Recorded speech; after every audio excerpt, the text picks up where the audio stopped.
Welcome student. आज हम class 7 science का चैप्टर 1 न्यूट्रिशन इन प्लांट उसके बारे में डिस्कस करने जाने वाले हैं।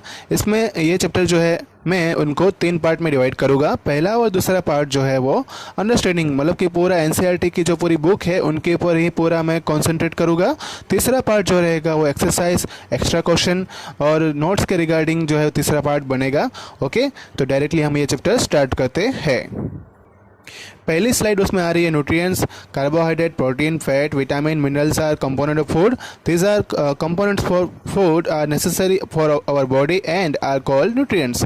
ये जितने भी कंपोनेंट्स है जैसे कि carbohydrate, protein, fats, vitamins, mineral, ये सभी फूड के कंपोनेंट है और ये अपने बॉडी के लिए ज़रूरी होते हैं, इसलिए उसको क्या बोलते हैं? Nutrients. All living organism require food. Plant can make their food themselves but animal including humans can not. मतलब कि सभी ऑर्गेनिज्म को फूड की रिक्वायरमेंट होती है। प्लांट्स अपना खाना खुद बना सकते हैं, एनिमल और ह्यूमन नहीं बना सकते हैं। They get it from plants and animal that it plant. तो ये क्या करते हैं ह्यूमंस? तो ये प्लांट्स और एनिमल्स मतलब खाते हैं और thus human and animals are directly or indirectly dependent on plant. ये सभी ह्यूमंस और एनिमल्स जो है वो डायरेक्टली या तो इनडायरेक्टली एनिमल के ऊपर ही डिपेंडेंट होते हैं। नेक्स्ट स्लाइड में mode of nutrition in plants, उसका इंट्रोडक्शन है। इसमें क्या लिखना है क्या नहीं लिखना है वो मैं सब आपको बता दूंगा। अभी आप जस्ट ये जो लेसन है उनको आप अंडरस्टैंड करें। ओके, तो उसमें पहले इंट्रोडक्शन है। Plants are the only organism that can prepare food for themselves by using water, carbon dioxide and mineral. The raw material are present in their surrounding. Plants ऐसे organism है जो अपना खाना खुद बनाते हैं वाटर, कार्बन डाइऑक्साइड और mineral का यूज़ करके। ये रॉ मटेरियल जो है उसके आसपास के सराउंडिंग मतलब के एटमॉस्फेयर में प्रेजेंट होता है।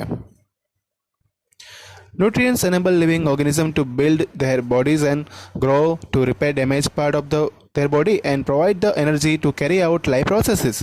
Nutrients जो है जैसे ऑर्गेनिज्म किसी और को खाने से जो उनको मिलता है वो उनकी बॉडी को बिल्ड करने के लिए, उनका ग्रो करने के लिए और बॉडीज़ के डैमेज हुए पार्ट को फिर से जो है रिपेयर करने के लिए और उनको अपनी लाइफ प्रोसेसेस के लिए जितनी भी एनर्जी चाहिए होती है वो एनर्जी कैरी आउट करने के लिए न्यूट्रिएंट्स ज़रूरी होते हैं। Nutrition is the mode of taking food by an organism and utilization of body. मतलब न्यूट्रिशन क्या है कि अब हमें फूड लेना है ऑर्गेनिज्म के द्वारा और उसका यूटिलाइजेशन जो है बॉडी में करना है।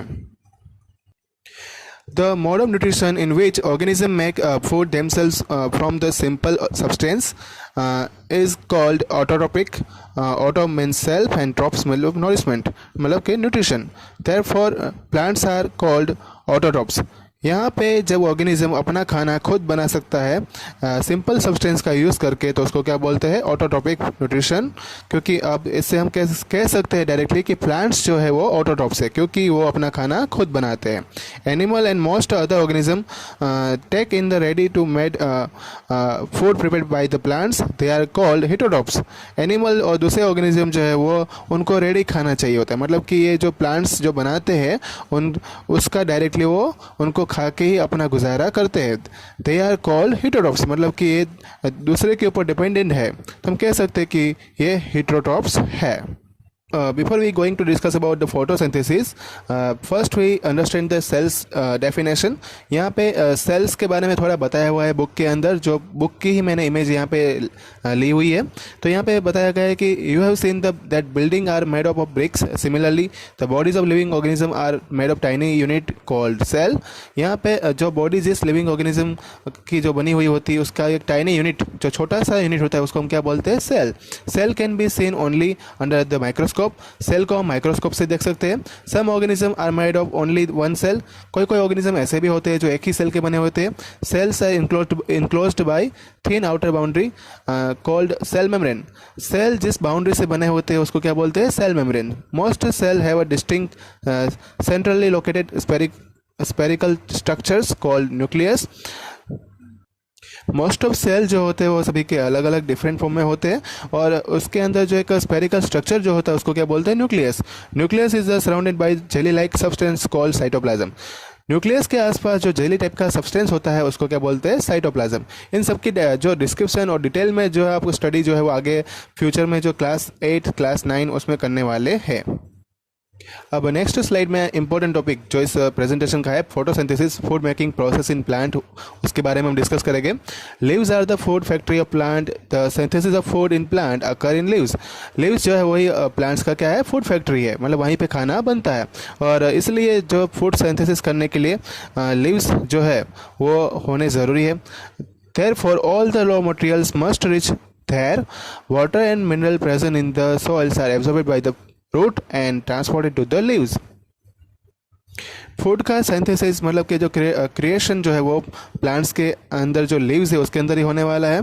रॉ मटेरियल जो है वहाँ पे पहुँचने चाहिए रॉ मटेरियल में, और दूसरा उसके साथ साथ वाटर और मिनरल भी जो है जो सॉइल के अंदर रहता है वो भी रूट से ही एब्जॉर्ब होता है और वो लीव्स तक जो है पहुँचाया जाता है।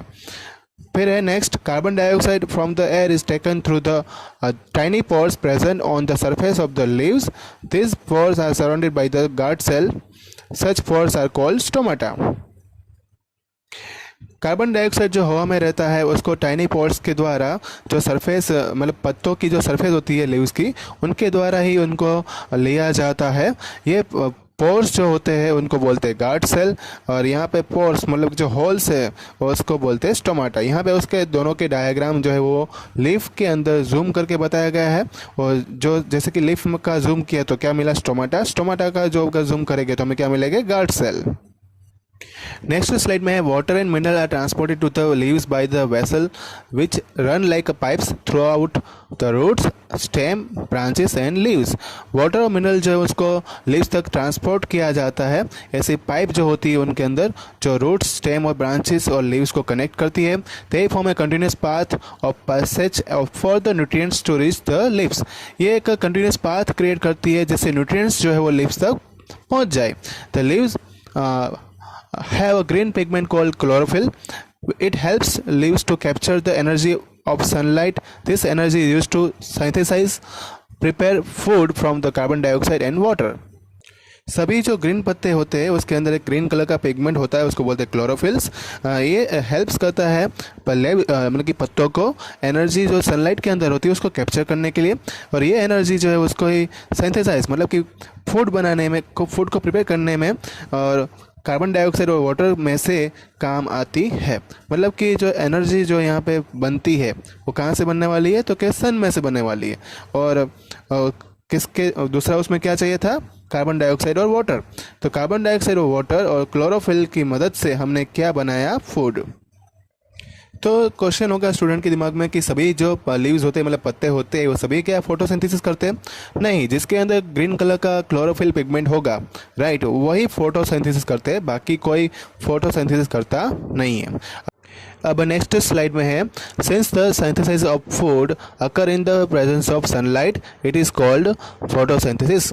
मतलब कि यहाँ पे फूड प्रिपेयर होने की जो पूरी प्रोसेस जो है वो सनलाइट की प्रेजेंट में होती है, इसलिए इसको क्या बोला गया, फोटोसिंथेसिस। फोटो मतलब लाइट, सिंथेसिस मतलब कंबाइन मतलब कि प्रिपेयर।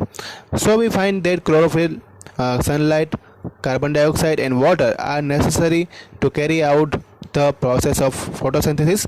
मतलब कि हम कह सकते हैं कि chlorophyll, sunlight, carbon dioxide and water जो है वो ज़रूरी है फोटोसिंथेसिस प्रोसेस को करने के लिए। It is a unique process on the earth. The solar energy is captured by the leaves and stored in plant in form of food. यहाँ पे ये प्रोसेस जो है पूरी एक अलग प्रोसेस ही है। सोलर एनर्जी जो है वो प्लांट्स के अंदर पत्तों के द्वारा जो है कैप्चर होती है और वो एक फूड के फॉर्म में स्टोर होती है। Thus sun is the ultimate source of energy for all living organism. इसलिए हम कह सकते हैं कि सन जो है वो एक अल्टीमेट सोर्स ऑफ एनर्जी है सभी लिविंग ऑर्गेनिज्म के लिए। अब नेक्स्ट स्लाइड में है, during photosynthesis chlorophyll containing cells of leaves in the present of sunlight use carbon dioxide and water to synthesize carbohydrates.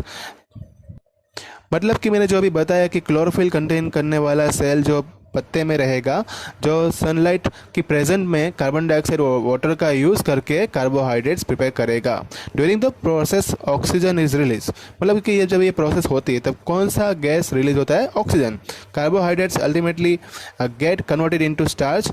यहाँ पे कार्बोहाइड्रेट जो है उनका फिर क्या बनता है, स्टार्च बनता है। The present of starch in leaves indicate the occurrence of photosynthesis. The starch is the also carbohydrate. तो यहाँ पे जो स्टार्च बना वही एक इंडिकेट करता है कि फोटोसिंथेसिस की प्रोसेस पत्तों में मतलब लीव्स के अंदर हो रही है। स्टार्च जो है वो एक टाइप का कार्बोहाइड्रेट है। और उसका जो इक्वेशन है, अगर केमिकल इक्वेशन की हम बात करें तो यहाँ पे वो इक्वेशन यहाँ पे नीचे मैंने लिखा हुआ है, CO2 plus H2O tends to sugar and oxygen. मतलब कि कार्बोहाइड्रेट और वाटर जो है उसमें से क्या बना, शुगर। शुगर मतलब कि यहाँ पे स्टार्च, और साथ में क्या रिलीज हुआ था, ऑक्सीजन। तो ये पूरा फूड इक्वेशन मतलब कि क्या जो फोटोसिंथेसिस प्रोसेस का इक्वेशन है वो आपको याद रखना है। अब ये था पार्ट 1। पार्ट 2 जो है हम जल्दी लेके आएंगे और उसके बारे में आपको बता दिया जाएगा। प्रेजेंटेशन में अगर कोई भी टाइप का अगर आपको डाउट है तो आप यहाँ पे कमेंट बॉक्स में आप लिख कर भेज सकते हैं, मैं उनका यहाँ पे आंसर दे दूँगा। इसको रिवीजन करते रहना, एक फ़ायदा आपको ये होगा कि आप अब इसको एग्ज़ाम में मतलब पूरे साल में कभी भी कहीं पे भी आपको टाइम जब मिलता है तो आप उसका रिवीजन कर सकते हैं। ओके, तो रिवाइज करते रहना। Thank you all.